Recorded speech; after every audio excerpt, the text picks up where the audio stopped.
Hi friends. Today we are doing our next lesson in the Godly Place series, Knowing Jesus in a New Way.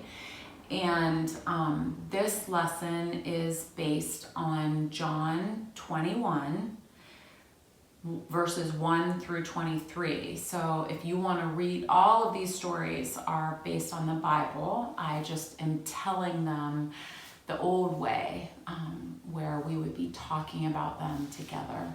But if you'd like to read them in the Bible, go ahead and check out John 21, 1 through 23 in your Bibles at home.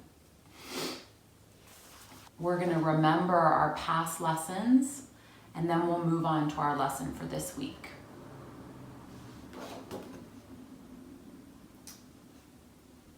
Here is the picture of the women and the empty tomb.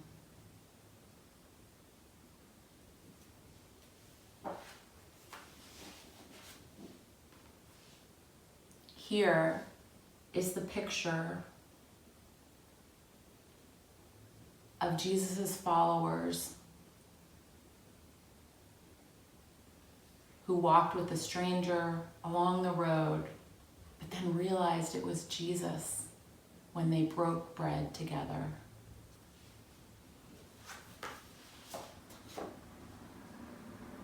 Here is the picture of Thomas.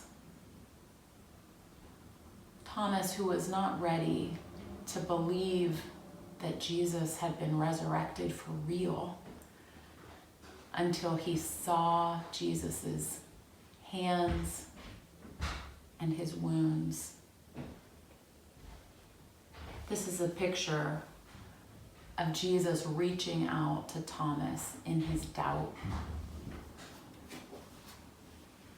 Here's the lesson for this week. A few weeks after Jesus resurrected, we remember how the disciples went north to Galilee, just as Jesus had told them to do. It was a long journey, about 80 miles.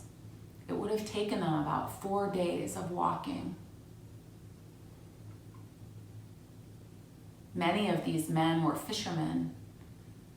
They had fished at this place with their fathers. And so coming to this Sea of Galilee would have felt like coming home to them. Then Peter, one of the disciples, stood up and said, "I'm going fishing." And the rest went to prepare the boat. Soon they pushed their boat out onto the Sea of Galilee. They fished all night, but they didn't catch anything. Still, the sounds and the smells of the Sea of Galilee must have been comforting to them. It must have been nice to feel like they were home. In the morning, when the light began to rise on the horizon, the sky turned pink and then blue and then yellow. They could see on the shore that there was someone there, maybe starting a fire. That person called out to them, "Have you caught anything?" All they could say was no. That person called out again, "Throw out your nets on the other side." What did they have to lose? They pulled in their empty nets and did as the stranger told them. All of a sudden they could feel a huge number of fish pulling at their nets. And they started desperately to pull their nets in. They grabbed onto the ropes. But John was not paying attention to the fish any longer. He leaned forward and looked more closely at the man that they had seen on the shore, he said to Peter, "It is the Lord." Peter stood up and he jumped. He did not even wait for his nets. He swam into shore to see if it really was Jesus. The others in the boat turned toward the land and they brought the boat in, hauling a huge, huge load of fish. The nets were so full they couldn't bring them into the boat. They just dragged them as they paddled into shore. As they got closer on the shore, the man said, "Bring some fish." When they gathered around the fire, the stranger was no longer a stranger. They knew it was Jesus. "Have some breakfast," he said. Jesus gave his disciples fish and bread. They talked as they ate. The fish and the bread also tasted of home to the disciples. Then, after they had had breakfast, Jesus spoke to Peter. Jesus said to him, "Do you love me?" "Yes, of course," Peter said. Then Jesus said, "Feed my lambs." And Jesus said again, "Do you love me?" And Peter said, "Yes." Then Jesus said, "Tend my sheep."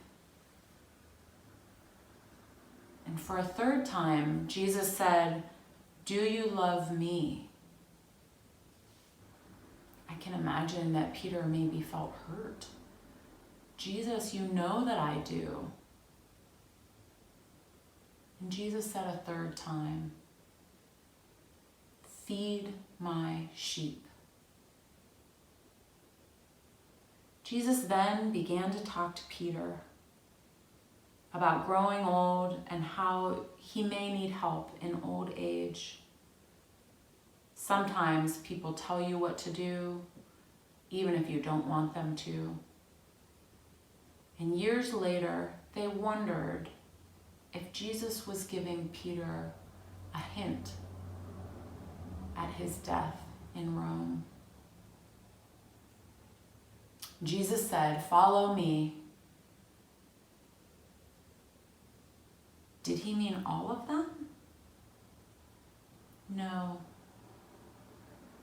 Peter got up, and the two of them walked off along the shoreline. Peter looked back and saw John following them. "What about this man, Jesus? Will he die too?" Jesus said, "It is not for you to know such things." Peter fell silent, and then Jesus was gone.